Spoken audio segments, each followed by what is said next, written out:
Hello everybody, today's dish is going to be some pak choi.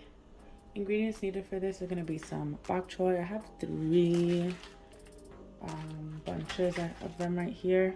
I like to put carrots in my pak choi, so I'm only going to be using one carrot. Some tomatoes, you can add more tomatoes if you like. A hot pepper, we're only going to be using like 1 or 2 slices of this. Some pimento peppers, garlic, onion, some oil, black pepper, and some salt. Let's get started. First things first, I'm gonna have to wash this and clean this. Just make sure you get really into all the leaves and like the white parts here because it can hold dirt. So I'm gonna go in and wash the bok choy and then chop it up. Okay, so I cut up all the pak choy.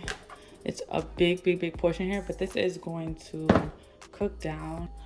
I have my onions in here, the carrots, the tomatoes all chopped up, and the seasonings, the pimento peppers, the hot pepper, and the garlic. And I told you I was only using a couple slices. I only used 2 slices here. So let's get started.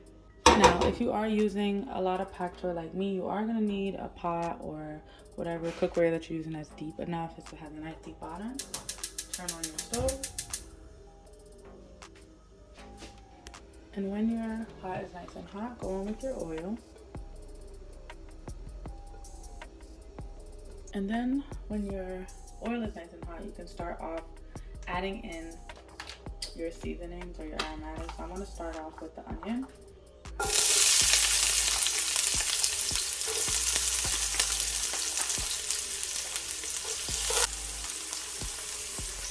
Then I'm gonna add in my pimento peppers, the hot pepper, and the garlic.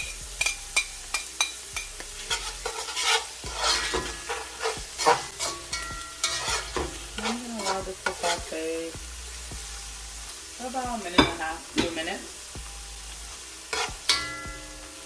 Okay, now I'm gonna go in with that carrot and the tomatoes.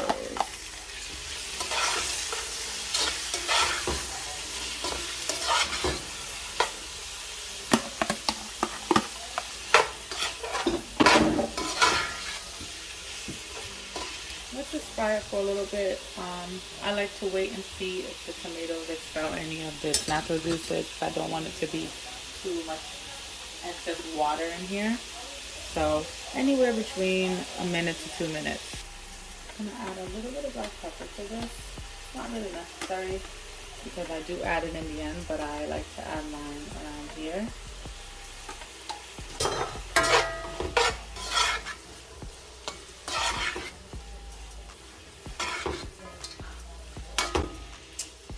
And now add in your pak choy. So I'm gonna be adding this in batches since the pot is only quite so big.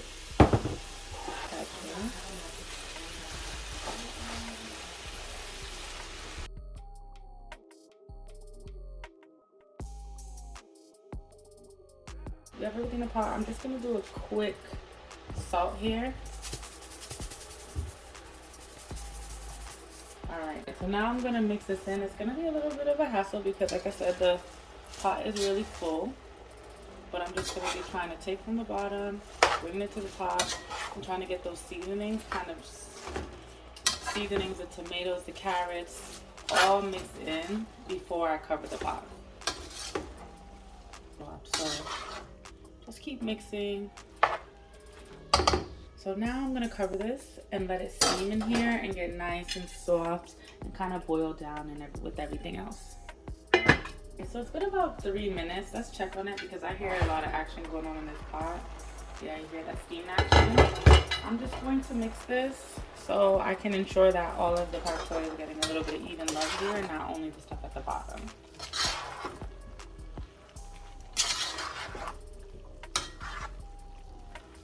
I don't know if you guys can see, there's a little bit of liquid there that the pak choy released, so it's also good. That's going to create a nice steaming effect in here. And then after mixing, you can cover the pot. Okay, so let's take a look. Alright, so you see that the liquid has increased here. And the pak choi is at the kind of doneness that I would want it to be at. You see, it's very soft.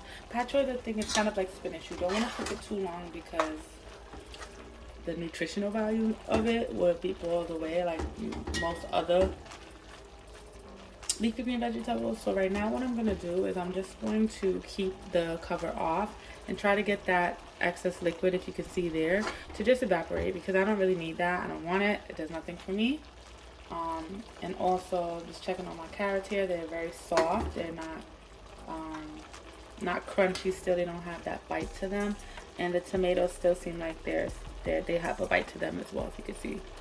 So yeah, I'm gonna let that excess liquid evaporate, crank the heat just a little bit, and then I will come back and taste this for salt and add any black pepper if I need.